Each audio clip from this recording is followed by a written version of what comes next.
Chegou a hora, está começando agora o podcast, nosso videocast aqui, Cena Política, videocast Cena Política estreando, inclusive, começando aqui esse primeiro programa. Eu quero convidar você, toda quinta-feira que a gente vai ter o videocast Cena Política, falando sobre política de Pernambuco, falando sobre política do Brasil e sobre o mundo também. Terezinha Nunes vai estar aqui conosco sempre. Terezinha, seja muito bem-vinda. Obrigado pela participação aqui. É um grande prazer participar desse podcast, que eu sei que tudo que o Sistema Jornal do Comércio faz dá certo e eu estou pronta para colaborar. Sabe quem é que participa com a gente também? Além de Terezinha, a gente vai ter também uma participação especial. Eu disse, olha, política de Pernambuco, do Brasil e do mundo. E aí a gente vai Brasil, Brasília. Romualdo de Souza, muito bom dia, meu querido.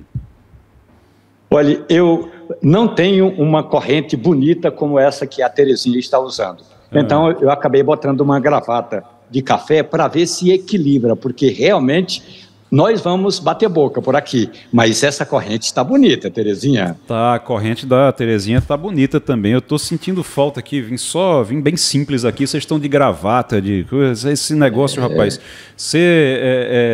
Coisa de internet, é isso. Não, é para se vestir, não precisa se vestir muito arrumado, não. É uma coisa mais... Então vamos embora.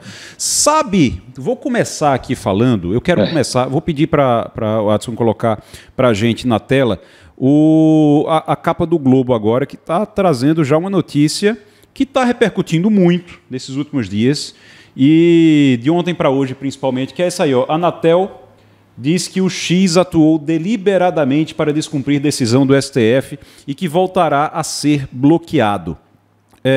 A Anatel está dizendo que o X, que é o antigo Twitter, tá, gente? O antigo Twitter, o ex-Twitter. O X foi bloqueado no Brasil e a Anatel está dizendo que foi algo deliberado, que o X estava dizendo que não teve nada a ver com isso, não. Só mudou algumas características lá, algumas coisas. Disse que tinha sido uma atualização. Foi feita uma atualização automática e começou, aí mudou para o outro servidor. A Anatel está dizendo nada disso, foi deliberado sim, e eles descumpriram a decisão do STF. Rede voltará a ser bloqueada, é o que está dizendo a Anatel. Aí tem uma preocupação de todo mundo, rapaz. A preocupação é de todo mundo, Terezinha, é porque diz que esse servidor que ele está agora é um servidor que pega aí 50%, 60%, 70% da internet do Brasil está nesse servidor. Se bloquear o servidor, bloqueia a internet do Brasil todinho. Mas a Anatel está dizendo que conseguiu um jeito.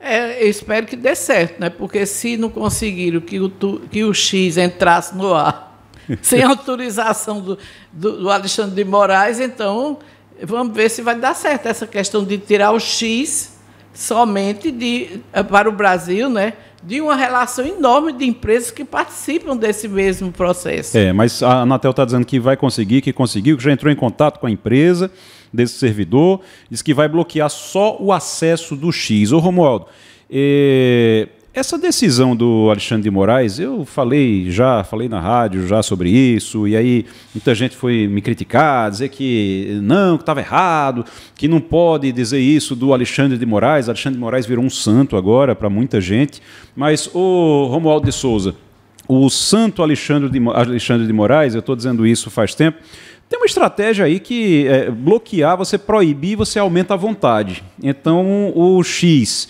que não era lá, assim, não era, parece agora que era a maior rede social do Brasil.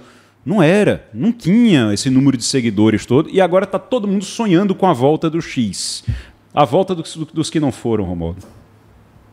O bom de ser agnóstico é que você não endeusa certas autoridades.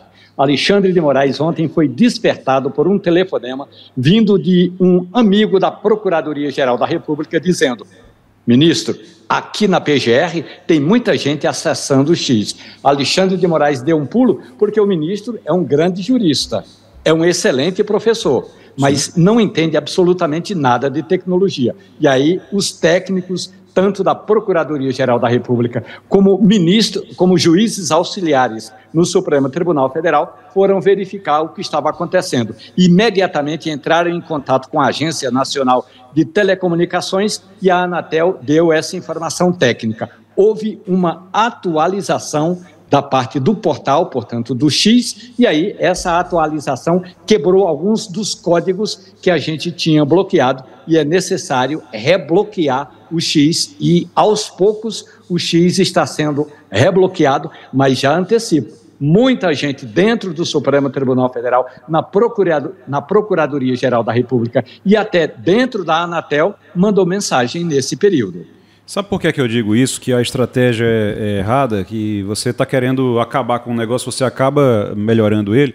Eu acho que eu nunca entrei... Terezinha diz que sente falta, né, do X? Sim, muito. Eu nunca entrei tanto no X como eu entrei nos últimos dias, com essa história de voltou, não voltou, voltou, não voltou. Eu nunca entrei tanto no X para ver se está realmente funcionando ou não. E assim, e fica essa coisa, quem não entrava, não tinha acesso, agora está curioso. Então proibir às vezes aumenta a vontade. Inclusive eu vim olhar agora aqui, o meu está fora do ar já.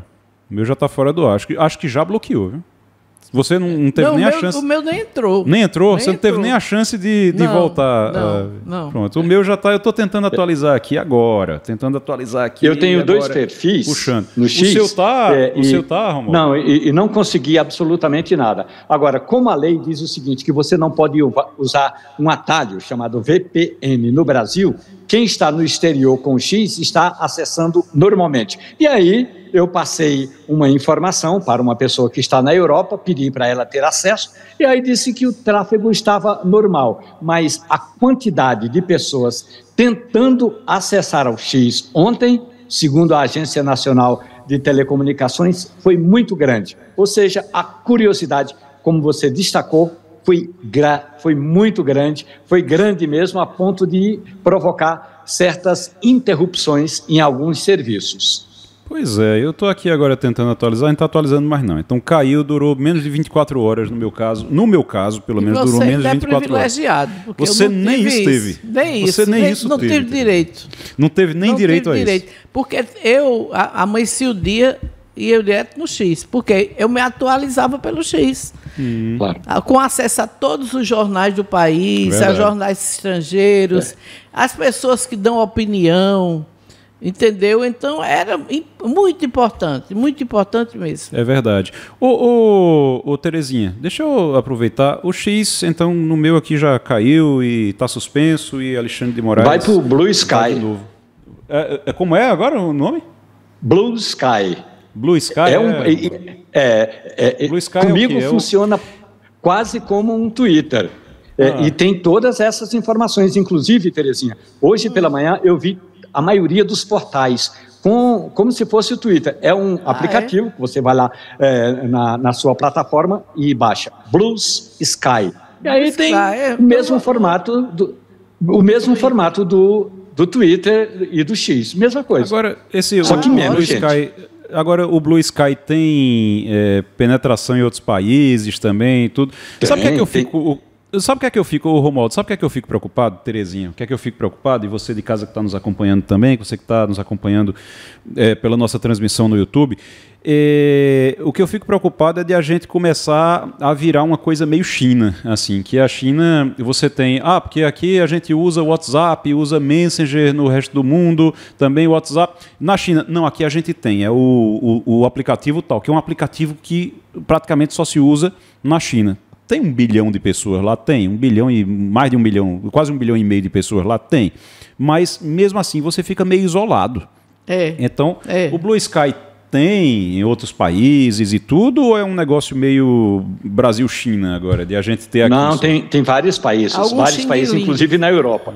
Inclusive, essa semana, quando eu baixei o aplicativo, eu fui acessar a vários portais, inclusive portais da Europa, de notícias, e todos estão lá. Agora, o detalhe é o seguinte, o que mais me inquieta, além dessa sua inquietação, é com relação ao que se passa na cabeça do ministro Alexandre de Moraes, e eu gostaria de tocar nesse ponto, a dosimetria da pena. A dosimetria, do ponto de vista jurídico, é o seguinte, quando tomam a decisão, está condenado? Tá. Por quanto tempo? E qual vai ser a multa? Eu acompanhei, e a gente no Sistema Jornal do Comércio acompanhamos muito bem a palavra dosimetria que era usada o tempo todo pelo ministro Joaquim Rodrigues, quando ele era...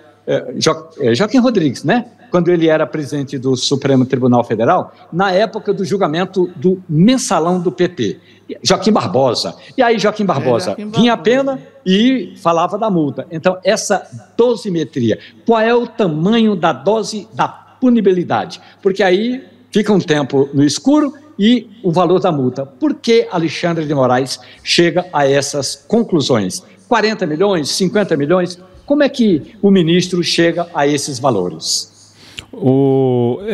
Não sei, ele deve... Não sei não, eu até disse na rádio, né? É o poder infinito. Acho que ele olha a lista da Forbes. O Elon Musk está na lista da Forbes aqui, o patrimônio dele é de tantos bilhões. Então 50 milhões está bom para ele, aí vai lá, coloca 50 milhões. É difícil de entender realmente como é que o Alexandre de Moraes faz essa conta. Agora, eu quero puxar agora para a eleição aqui do Recife. E vamos falar um pouquinho aqui sobre a eleição de Pernambuco também, que teve um debate ontem. Finalmente teve um debate. A gente vai ter debate aqui. Muita gente, inclusive, gente, eu fico recebendo mensagem: mas vocês não fizeram debate. Mas vocês não estão fazendo debate. O Sistema Jornal do Comércio não vai fazer debate. Gente, é o seguinte, a gente só pode fazer um debate por eleição. Então não dá para a gente fazer um debate toda semana. Então, assim, não dá. Outras emissoras, outros grupos de comunicação precisam promover esses debates. Ninguém quis promover debate. O primeiro debate da eleição do Recife aconteceu esta semana, foi lá na UFPE. Terezinha Nunes. Defenderam até o Hamas. O Hamas é um grupo terrorista. Defenderam até o Hamas lá nesse debate. Você acompanhou? Como é que foi isso? Olha, aquela coisa, né? Os debates no Brasil, a gente tem discutido isso, inclusive, no Passando a Limpo. Os debates no Brasil, eles têm as normas que as empresas estabelecem junto com os candidatos, né?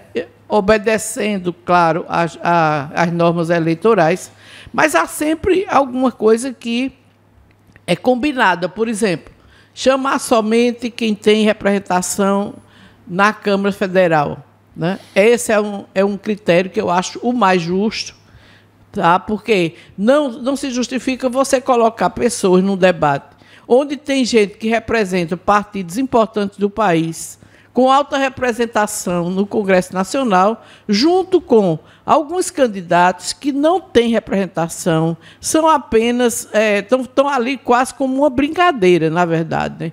Então, o que aconteceu no debate da universidade é que, como é uma universidade, ela não pode estabelecer alguns critérios. Resultado, os 3 candidatos, que era Daniel Coelho, Gilson Machado e Dano Portela, não, o 4, aliás, que tinha o Técio Teles, eles têm representação e eles ficaram, coitados, sem poder nem apresentar suas propostas, porque tinha 3 candidatos desses outros partidos que tiveram o mesmo tempo deles e que saíram com coisas como Viva por Hamas e quando se perguntou sobre orçamento, porque tem que perguntar, né? Como é que vai tratar o orçamento do município? Não, aí vamos criar os comitês populares para resolver para onde vai o orçamento. Imagina. Eu acho bem interessante quando algum candidato chega, e chegaram nas sabatinas da Rádio Jornal, que eu participei junto com a Natália Ribeiro, e eu acho muito interessante quando os candidatos chegam e dizem assim: nós vamos governar com o povo, aí teremos conselhos populares. E aí eu perguntei a um deles, que são principalmente os candidatos que, assim, com menos representação política, de partidos pequenos, mas aí eu disse, não, tudo bem, com conselhos populares, mas quanto do orçamento vocês vão colocar nisso? Porque você ter conselhos para decidir sobre o orçamento, não é novidade não, ninguém está inventando a roda não, tá? Ninguém está inventando a roda nessa história não, sabe por quê? Porque você tinha João Paulo aqui, Prefeitura do Recife, ano 2001, a partir de 2001, que tinha um orçamento participativo. Sim. E tinha um pedacinho do orçamento que era decidido pela comunidade. Ok, tudo bem. Aí o pessoal chega e diz, mas quanto do orçamento vai colocar? Não, 100% do orçamento. Gente, 100% do orçamento, vocês vão governar, ótimo, com o povo, maravilha. Não sei como é que vocês vão fazer isso, porque tem que você juntar 1.400.000 pessoas para decidir sobre o orçamento, você juntar 39 vereadores, agora vão ser 37, né? Mas você juntar 39 vereadores para decidir o orçamento é difícil, imagina 1.400.000 pessoas. Mas tudo bem, ok. E vocês, a Câmara de Vereadores serve para quê? Não, no nosso governo não vai servir para nada. A gente só vai realmente ter, inclusive vamos diminuir o salário deles. Aí, primeiro que não pode diminuir o salário, porque não é o prefeito, né, a prefeita que decide isso, mas tudo bem. Ok. Vocês vão governar. Vocês têm candidato a vereador na chapa? Ah, tem, olha, fulano, cicrano, beltrano. Como é que vocês apresentam candidatos a vereador e vocês estão dizendo que não vão governar com a Câmara, que não consideram a Câmara, vão ignorar praticamente a Câmara e ficar pagando um salário? Tem uma candidata que vai pagar salário mínimo para os vereadores. Ela vai ter que, antes de ser prefeita, ela vai ter que ir para o Congresso para ser deputada, senadora, presidente da República, tudo para poder mudar a Constituição. Depois que ela mudar a Constituição, ela volta para ser prefeita ou prefeito do Recife. Eles voltam para ser prefeitos do Recife. Mas é uma coisa assim que realmente é muito complicado. E teve a história de você falar do Ramais, né? Pois é, o candidato do PCO ficou levantou-se, né, e deu o Viva por Ramais no meio do debate. Meu Deus do céu. Quer dizer, é uma brincadeira, vira uma brincadeira e é um desrespeito isso até com as pessoas que foram assistir, com os outros candidatos que estavam ali realmente interessados em apresentar proposta. Aí se você acaba que você não tem tempo para discutir o Recife exatamente, mesmo, que é o que interessa, né? Vamos dar uma passadinha, Terezinha Nunes, muita gente nos assistindo de Camaragibe, de Jaboatão, de Olinda. Como é que está a eleição nessas cidades? Que a gente tem falado muito do Recife, mas como é que está em Olinda, por exemplo? Olinda está bem apertado. Olinda está embolado mesmo. Inclusive, a própria candidata do prefeito, a Mirella, que tinha despontado na pesquisa no início com um percentual maior do que os outros candidatos dentro da margem de erro, a última pesquisa ela já estava na margem de erro. Uhum. Então, o que vai acontecer em Olinda é imprevisível, né? Quem vai para o segundo turno em Olinda? Hoje a primeira é Mirella, a segunda é Isabel Urquiza. E o terceiro é o candidato agora do diz PT. Que é Isabel de Olinda, né? Ela não se apresenta como Isabel. Tirou Urquiza para botar Isabel de Olinda, porque Urquiza está muito desgastado na cidade. Então ela tirou a Isabel de Olinda, mas é a candidata do presidente Bolsonaro. Ela, como é uma pessoa que é conhecida na cidade, o nome, sobretudo o sobrenome, o que acontece é que, nesse momento, os eleitores estão procurando o candidato. Lá não tem televisão, a televisão que tem o alcance é mínimo, então as pessoas estão mais ou menos perdidas nessa questão em quem votar. Mirella é uma candidata nova, ninguém conhece. Enfim, é isso. O candidato do PT pode realmente ir para o segundo turno? Pode. Mas isso dependeria principalmente de Lula. Mas eu vou chegar lá, que eu tenho uma pergunta para fazer sobre Lula nessas eleições municipais aqui em Pernambuco. Mas primeiro, fala de Jaboatão. Jaboatão, Jaboatão a gente tem também um cenário... Não é igual a de Olinda, porque o prefeito lá está bem avaliado, então ele está acima da margem de erro do segundo colocado. Aí tem Elias Gomes, do PT, né, e Clarissa Tesse, do PP, que estão aí disputando quem vai para o segundo turno como prefeito.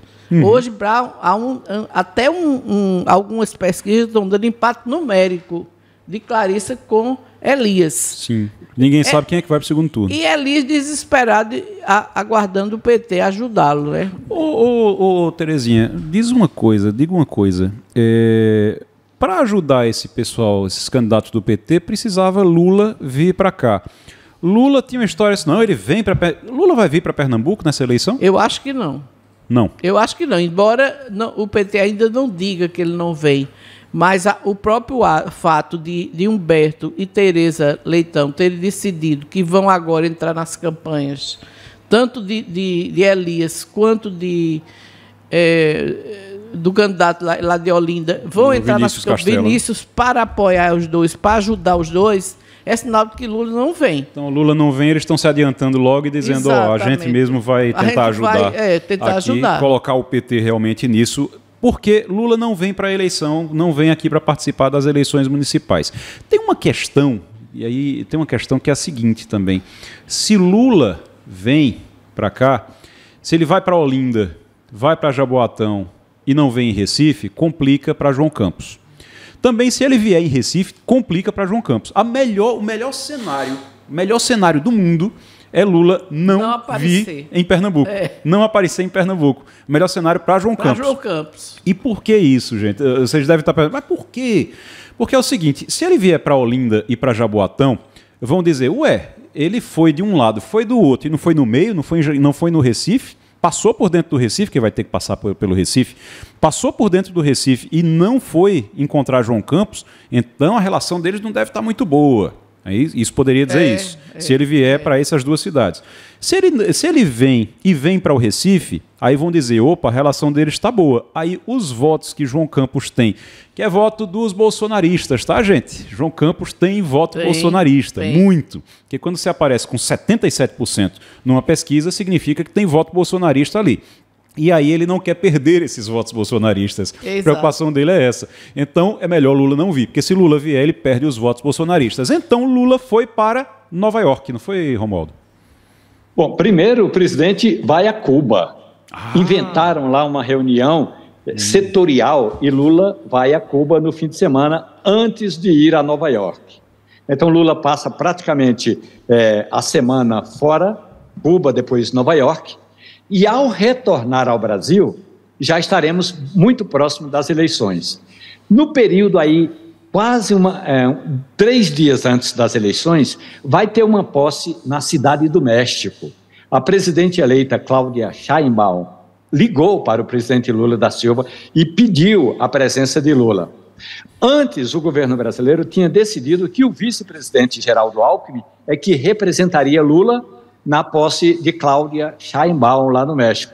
E aí agora Lula, ao contrário, Lula disse ao Itamaraty que vai ao México. Ou seja, se Lula vai a Cuba, depois passa uma semana em Nova York, depois vai ao México, dificilmente o presidente terá tempo de ir à região metropolitana do Recife.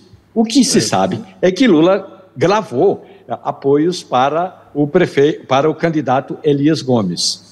E para o candidato também. E também para o Vinícius, lá em Olinda. Então, esses apoios já foram veiculados. Dificilmente o presidente Lula da Silva vai deixar de ir a essa posse lá no México, porque Lula tem interesse de ter o México do seu lado nesses acordos multilaterais das Américas para ir fazer campanha na região metropolitana do Recife. Deixa eu perguntar uma coisa, Romualdo de Souza. Lula gravou participação para João Campos?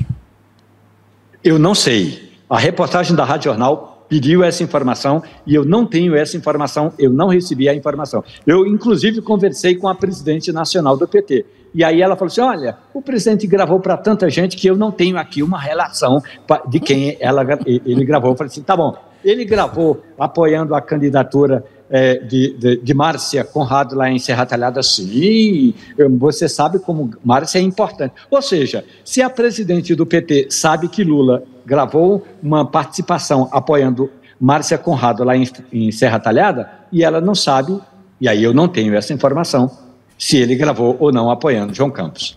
Então, assim, a memória, isso é o que a gente chama de memória seletiva. Memória seletiva, que é o seguinte, claro. Ele gravou para Olinda? Gravou sim, para o Vinícius Castelo lá em Olinda.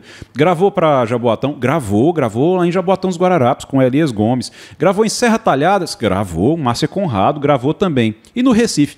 São tantos, eu não consigo me lembrar não se ele gravou para Recife. Logo o prefeito de capital. Logo o prefeito de capital, não lembra se ele gravou.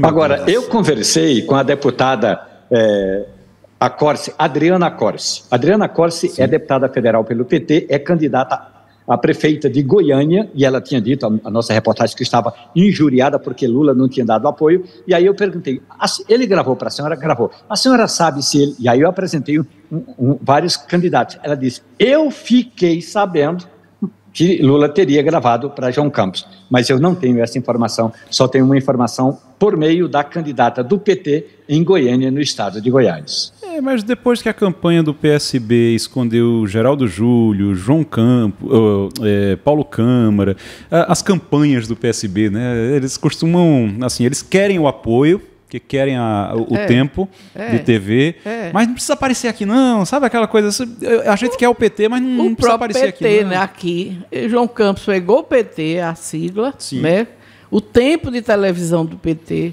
garantiu com isso o apoio de Lula, mas o PT não aparece na campanha dele. Como é que estão os vereadores do PT? Os candidatos a vereador do PT? Cada um fazendo por si, né? Atrás de voto. E o PSB não está ajudando nada? Tá ajudando. Tá. Mas pelo menos está dando um apoio ali. Sim, tá. Mas o PT tem recurso, né? O PT tem recurso e está realmente distribuindo pelo país os seus recursos. Então, os vereadores do PT receberam, sim, apoio do PT. Mas Agora, seria importante que as legendas trabalhassem o seguinte, não apenas no potencial vencedor, mas nos candidatos para dar uma, digamos, democratizada nos recursos públicos. Tá bom, tá certo. Aqui está havendo um problema no PL, né? Tá, de dinheiro, né? O PL selecionou algumas pessoas e está uma briga feia lá dentro.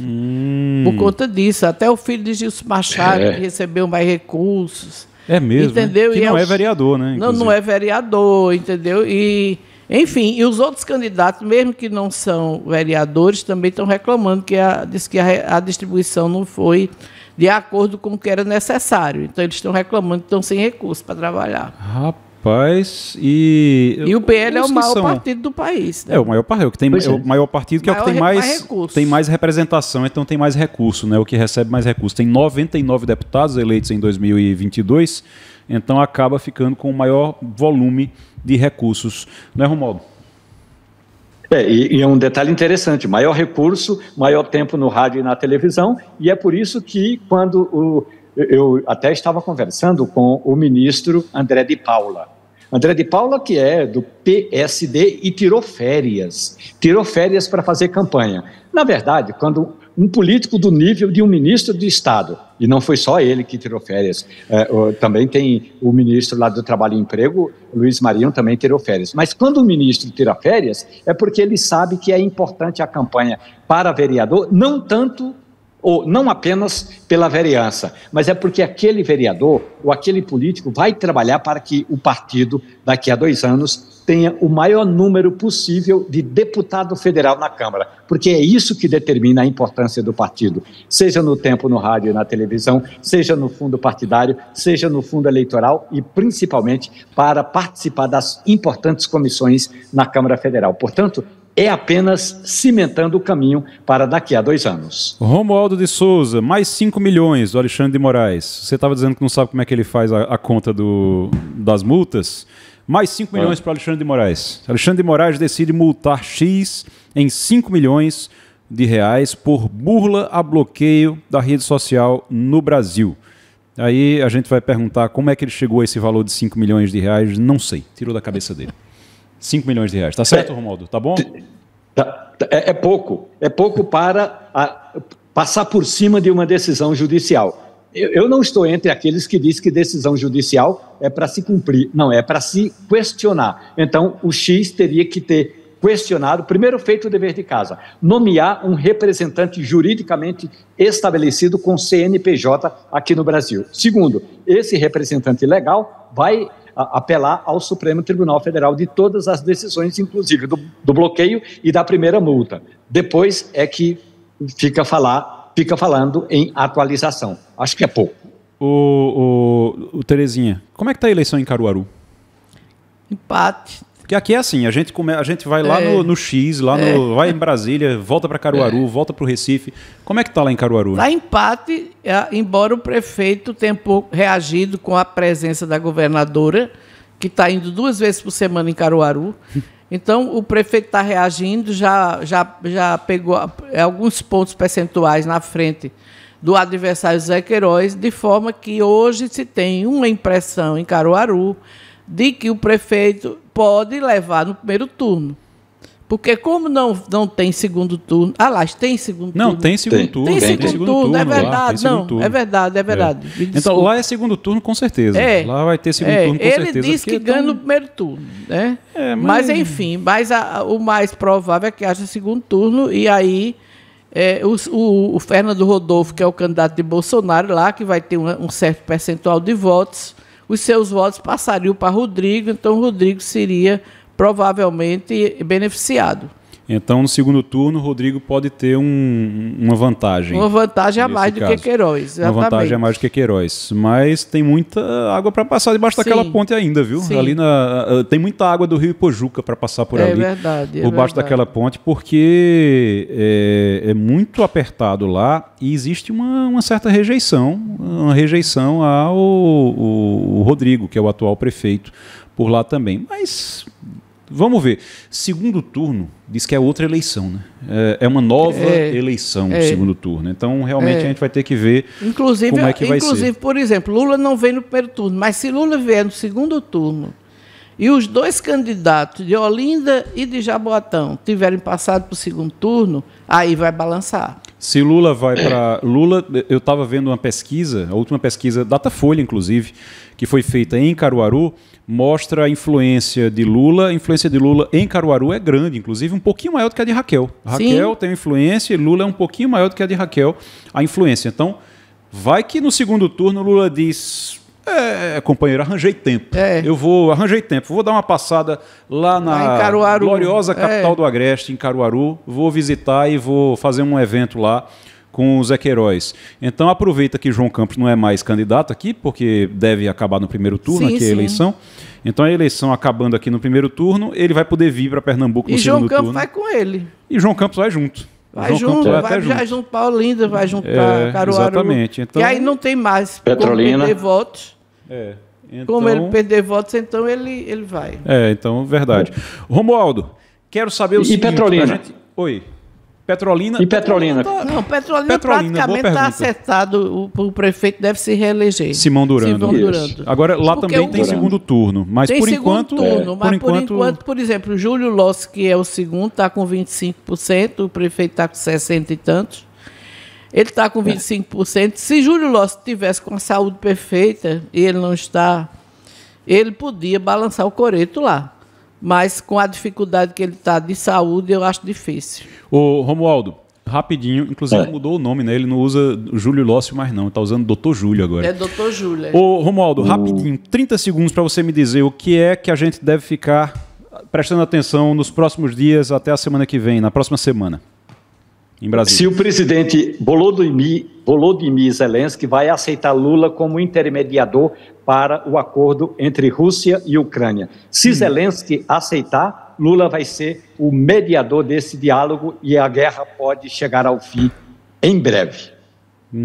Será? Rapaz? Bom, Zelensky já disse não, mas se Lula chegar lá com alguma proposta, depois dessa conversa dele nesta semana com Putin ligou para Lula. Putin aceitou que Lula apresentasse uma contraproposta. Se Lula apresentar uma contraproposta lá em Nova York, no clima de Nova York, Zelensky pode ceder. Se alguém ceder, é possível que a guerra chegue ao final, antes do Natal para os cristãos. Antes do Natal para os cristãos. Já pensou do Natal para os cristãos na Venezuela, né? A Venezuela vai ser antecipada, não dá tempo não. Pelo que eu entendi, o Putin, ele quer a proposta da China, né? Que Lula aceita a proposta da China. A proposta da China é o que Putin quer, né? Fica todo mundo no território que está. Fique dono de parte da Ucrânia e a Ucrânia não tem nada em volta. Aí realmente fica complicado depois de fazer tudo que fez, mas vamos aguardar para ver. Tem ONU essa semana ainda, finalizando, participação de Lula na ONU, e a gente vai acompanhar isso também. E a ata do Copom. Opa, caiu o Romualdo? Rapaz, Alexandre de Moraes derrubou. Será que foi Alexandre de Moraes que derrubou? A gente falando, tá vendo? A gente falando do Alexandre, tá vendo vocês aqui, ó? A gente falando do Alexandre de Moraes aqui, ó o que é que acontece. Caiu o Romualdo. Acho que deve ter caído a conexão. Mas ele estava falando da ata do Copom, só para a gente encerrar aqui. Vai ter a ata do Copom, teve a definição que subiu o juro, né, agora para 10,75 e vai vir aí uma ata do Copom. Essa ata do Copom é importante, só para a gente falar que é importante, porque a partir dessa ata do Copom, e aí é o componente político da economia, essa ata do Copom vai ser utilizada exatamente para dizer se a tendência é de continuar subindo até o final do ano ou não. Dependendo da ata do Copom, Terezinha, a gente vai ter o governo Lula. O PT já fez isso, né, inclusive. O PT já estava reclamando ontem, mas o governo Lula dizendo que tudo que acontecer de errado no Brasil é porque o Banco Central subiu os juros. Agora, lembrar uma coisa, a votação no Banco Central, que aumentou 0,25 agora, e a ata do Copom tudinho, isso tudo foi votado com unanimidade, foi escolhido com unanimidade. Unanimidade significa que até o Gabriel Galípolo aprovou. Gabriel Galípolo é o indicado de Lula para ser presidente do Banco Central. E ele já deixou claro que vai obedecer ao que é necessário para manter a inflação controlada. Exatamente. Então a preocupação dele é manter a inflação controlada e não atender a Lula. Vamos ver, porque vem por aí, em outubro, agora tem a sabatina do Galípolo por lá. E essa ata do Copom deve direcionar muita coisa sobre isso. Terezinha Nunes, agradecer Romualdo de Souza também, que já mas participou conosco aqui de todo o programa. Terezinha Nunes, muito obrigado. Muito obrigado a todos vocês que nos acompanharam até agora aqui nesse nosso videocast. O videocast Cena Política. Toda quinta-feira agora a gente vai ter aqui o videocast Cena Política para você no YouTube, nas redes do Sistema Jornal do Comércio de Comunicação. Tchau, tchau.